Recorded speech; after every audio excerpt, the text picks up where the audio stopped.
System. A Vegas Lost investigation now has attorneys and a judge scrambling to find a new solution. This afternoon, News 3's John Trainer uncovered what happens when the court sentences young girls as adults. He's here with this week's Vegas Lost. John? Let's start with this. The crime we're talking about is serious. A young high schooler rushed to the hospital. Her attacker, a 14-year-old classmate. Justice needs to be served.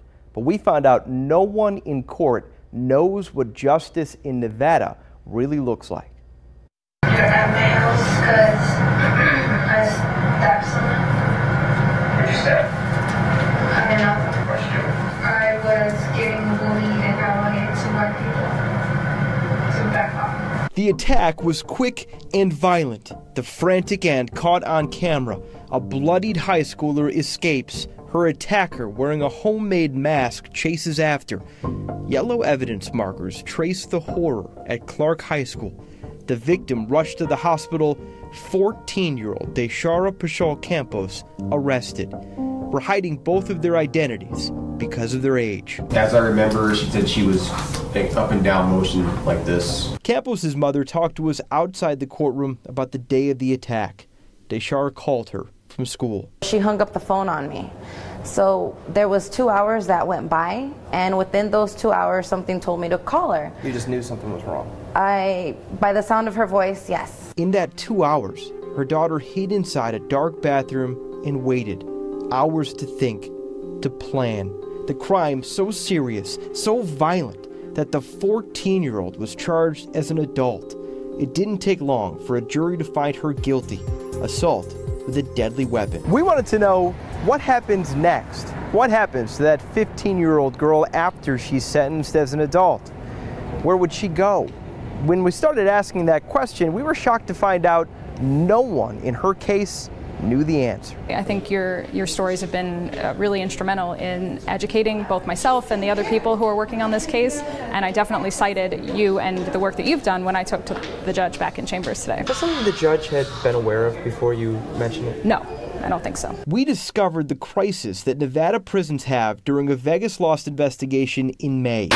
Where are our girls? Tonight we focus on the young women sentenced to prison here in Nevada. We found then that young girls who were sentenced to prison as adults had nowhere to go.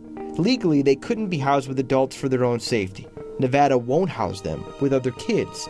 Things were so bad that when the state had to find a place for a 16-year-old named Ashley, the director of prisons floated the idea of keeping Ashley by herself in a trailer. Well, I had to think of it if I didn't get it approved to send a juvenile out of state. Ashley Arsenault was eventually sent out of state. She's now serving her sentence in Arizona until she's 18. Dayshara's mom told us if that happened to her daughter, she wouldn't be able to visit. How far is this? How long of a drive? How often can I see her?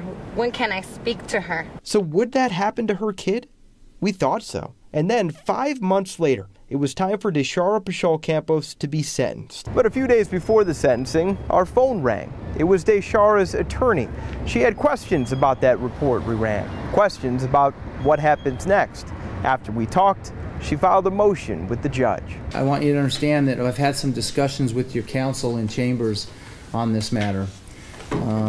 What I'm going to do today is I'm going to be setting this over for 30 days. Then, with Dayshara in handcuffs, her mom watching, her victim in the hallway waiting to see what justice would look like, the judge stopped it all. I think that when you have a test case such as this one, I think it can really be the catalyst for some meaningful change, and I hope that it would benefit not only my client, but people who come after her. Dayshara is not going to prison, at least not yet. Judge William Kephart saying he needs to find another solution. Dayshara back in juvenile detention. The girl she attacked held hostage by a broken system. Her mom left to wonder what's next. And we will find out what is next for Dayshara November 30th. That's when attorneys have to tell the court their plans.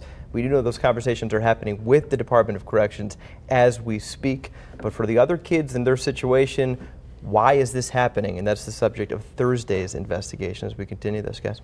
All right, we'll look forward to that. John, thank you. Thank you. So if you have an idea for a Vegas Lost story, send those ideas over to vegaslost@news3lv.com. And by the way, in just a few minutes, you can interact with John. He'll be logging onto Facebook Live to take your comments and your questions. Wow, we're losing something else today.